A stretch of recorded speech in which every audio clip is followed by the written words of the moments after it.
स्वागत है आप सभी का आपके अपने YouTube चैनल ऐसे स्टडी पॉइंट्स में। तो आप सभी कैसे हैं? आशा करता हूँ बहुत अच्छे होंगे। तो चलिए आप देख सकते हैं जैसा आपको तुलसीदास सूरदास जी का जीवन परिचय बता दिया गया है। अब मैं जो इम्पोर्टेंट है सुमित्रा नंदन पंत जी, इनका जो है जीवन परिचय मैं बता रहा हूँ। बहुत अच्छे से देखिएगा, पूरा वीडियो आपको समझ में आने वाला है। तो चलिए स्टार्ट करते हैं देरी नहीं करते हुए, जल्दी से। ओके, तो देखिएगा इसमें हम क्या पढ़ने वाले हैं। सुमित्रा नंदन पंत, इनके बारे में खूब सुंदर सा स्टोरी है, इसको हम अच्छे से देख लेते हैं। चलिए सबसे पहले मैं आपको दिखा दूं भाई कि ये सुमित्रा नंदन पंत की जो है स्टोरी बहुत बार पेपर में पूछा जाता है।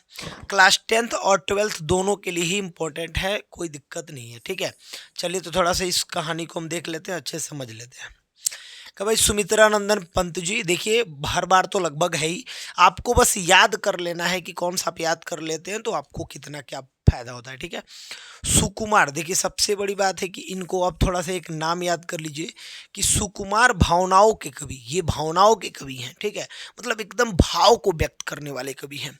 सुकुमार भावनाओं के कवि और प्रकृति के चतुर चितेरे श्री सुमित्रा नंदन पंत जी का जन्म जो है 20 मई 1900, देख लीजिए 20 मई 1900 को प्रकृति की सुरमध्य गोद में अल्मोड़ा के निकट कौसानी नामक ग्राम में हुआ था।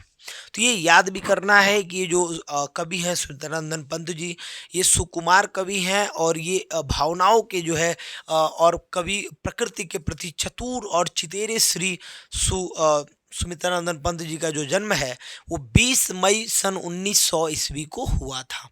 और ये प्रकृति की सुरमध्य गोद, मतलब प्रकृति में इनका जो अल्मोड़ा डिस्ट्रिक्ट है के कोसानी ग्राम में हुआ था। इनके पिता का नाम, गंगादत्त पंत था। क्या नाम था?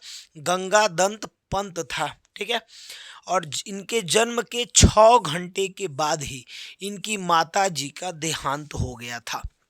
अब ये एक आपको ट्विस्ट है कहानी में, आप जोड़ लेंगे कि जो सुमित्रा, अब लिखेंगे कैसे आप कि सुमित्रा नंदन पंत जी का जन्म अल्मोड़ा के कोसानी नामक ग्राम में हुआ था सन 18 मई को सन 1900 ईस्वी को। वो सुकुमार कवि थे, भावनाओं और प्रकृति प्रेमी कवि थे। आप अपनी मर्जी से जोड़ के लिख सकते हैं ये पढ़ के, और अपनी मर्जी से जो आपकी भावनाओं से आप भी अपने भावनाओं को व्यक्त करेंगे कि इनके बारे में क्या बातें हमने पढ़ा।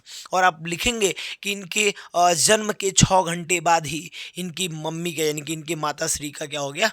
देहांत हो गया। तो मतलब बातों को पढ़िए और पढ़ के अपनी भाषा में आंसर देने का प्रयास कीजिए, याद हो जाएगा, कोई दिक्कत नहीं होगा।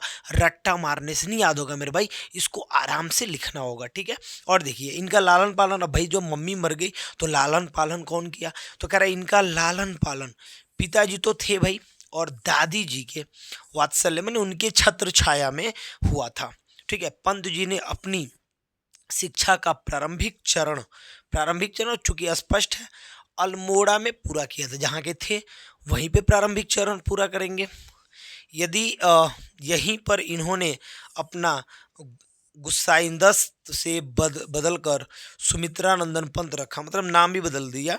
पहले नाम क्या था इनका? गुसाई दत्त नाम था इनका, इन्होंने सुमित्रा नंदन पंत रखा। इसके बाद वाराणसी के जय नारायण हाई स्कूल से लिविंग की परीक्षा उत्तीर्ण की। ठीक है, लिविंग की परीक्षा उत्तीर्ण की। और देखिए उसके बाद की स्टोरी क्या है भाई, इन्होंने अपना नाम भी बदल लिया। और उसके बाद से देखिए कितना, इसके बाद जुलाई सन 1919 ईस्वी में इलाहाबाद आए। ठीक है, और म्योर सेंट्रल कॉलेज में प्रवेश लिया।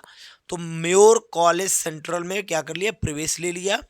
1921 ईस्वी में महात्मा गांधी का आह्वान किया।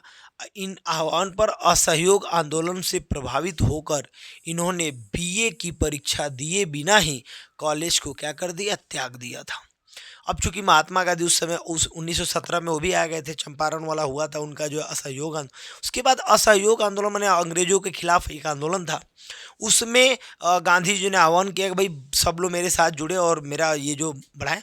उसमें इन्होंने जो है क्या दिया? साथ दिया, और अपने बीए का परीक्षा छोड़ छाड़ के और गांधी जी का साथ देने ये चले गए। ठीक है, और इन्होंने स्वाध्याय से संस्कृत अंग्रेजी, बांग्ला और हिंदी भाषा का अच्छा ज्ञान प्राप्त कर लिया था। स्वयं के अध्ययन से ये सभी भाषाओं के अच्छे ज्ञाता हो गए थे, अच्छे से इनके बारे में जान गए थे। ठीक है। प्रकृति की गोद में पलने के कारण इन्होंने अपनी सुकुमार भावनाओं को प्रकृति के चित्रण में व्यक्त किया था। सही बात है भाई, क्योंकि ये नेचुरली एकदम नेचर में मतलब एकदम नहीं कहते हैं कि उस समय की बात है, और इन प्रकृति की गोद में ही इनका जन्म हुआ था। मम्मी मर गई थी और ये बहुत दादी के साथ अपने पिताजी के साथ रहे, और नेचुरली तरीका से इन्होंने जो भी रचनाएं की उसमें नेचर का बड़ा इन्होंने गुणगान जो है व्यक्त किया है, और अपनी भावनाओं को मार्मिक तरीके से इन्होंने दर्शाया है। ठीक है। अब देखिए, इन्होंने प्रगतिशील विचारों की पत्रिका रूपाभा का पत्रिका रूपाभा, याद कर लीजिए क्या है रूपाभा, का प्रकाशन किया। सन 1942 ईस्वी में भारत छोड़ो आंदोलन से प्रेरित होकर, अब देखिए 1942 में चूंकि गांधी जी के साथ जुड़े रहे हैं, और 1942 में भारत छोड़ो आंदोलन में उसमें भी क्या कर दिए, उसमें उससे प्रेरित होकर लोकायन नामक सांस्कृतिक पीठ की स्थापना की, और भारत भ्रमण मैंने गांधी जी के साथ भारत भ्रमण करने लगे और हेतु निकल पड़े। सन 1950 ईस्वी में ये ऑल इंडिया रेडियो के परामर्शदाता पद पर नियुक्त हुए। ऑल इंडिया जो परामर्शदाता, मैंने कहीं से भी आपको परामर्श दिया जा सकता है, आपको बताया जा सकता है कुछ भी, ऐसा करके ऑल इंडिया रेडियो चलता था। उसके परामर्शदाता ये बने और ये लोगों को उनके प्रॉब्लम्स को सॉल्व करने का कंडीशन बताने लगे। सन 1976 ईस्वी में भारत सरकार ने इनकी साहित्य सेवाओं को पद्म भूषण, देख लीजिए पद्म भूषण पुरस्कार भी मिला गया है कब, 1976 में, की उपाधि से सम्मानित किया। इनकी कृति चिदम्बरा पर इनको भारतीय ज्ञानपीठ पुरस्कार भी मिला है।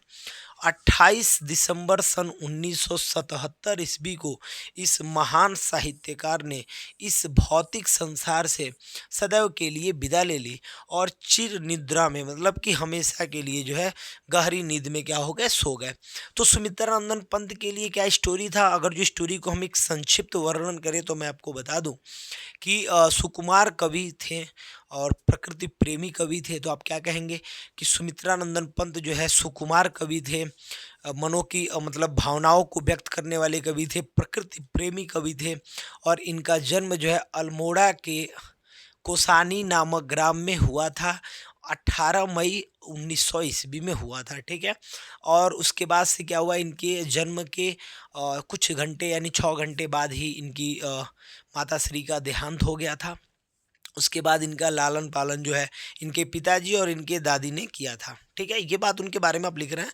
इनकी प्रारंभिक शिक्षा जो है अल्मोड़ा के ही प्राइमरी विद्यालय में हुआ था, और ये आगे की जो शिक्षा है उसके लिए ये आगे बनारस आए और वहाँ पे इन्होंने एडमिशन लिया। 1921 में गांधी जी के असहयोग आंदोलन में इन्होंने भाग लिया और अपने बीए की पढ़ाई को क्या कर दिए, छोड़ दिए। ठीक है, बीए की पढ़ाई को छोड़ दिए और गांधी जी के साथ चल दिए, और उसके बाद इन्होंने बहुत सारा जो है स्वाध्याय करके हिंदी, इंग्लिश, बांग्ला, ये सब चीज़ों का जो है जानकारी, माने भाषाओं का ज्ञान ले लिया।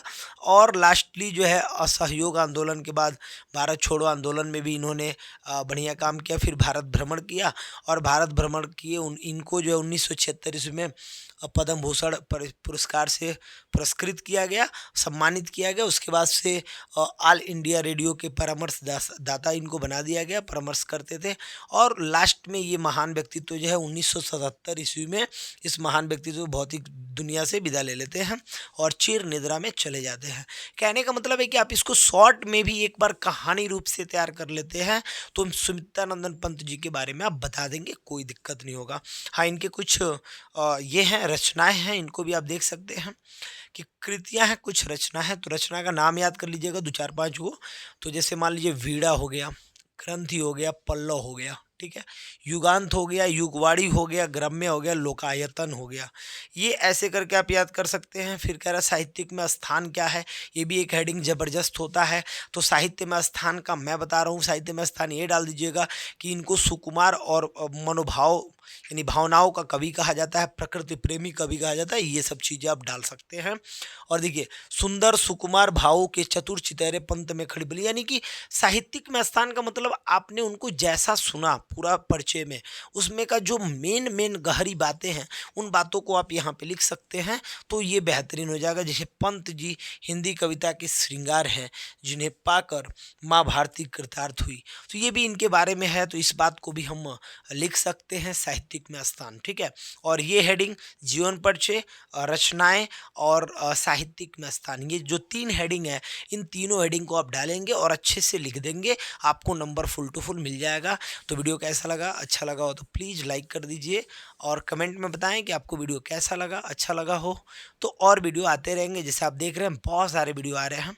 ठीक है, तो मिलते हैं नेक्स्ट वीडियो में। ओके।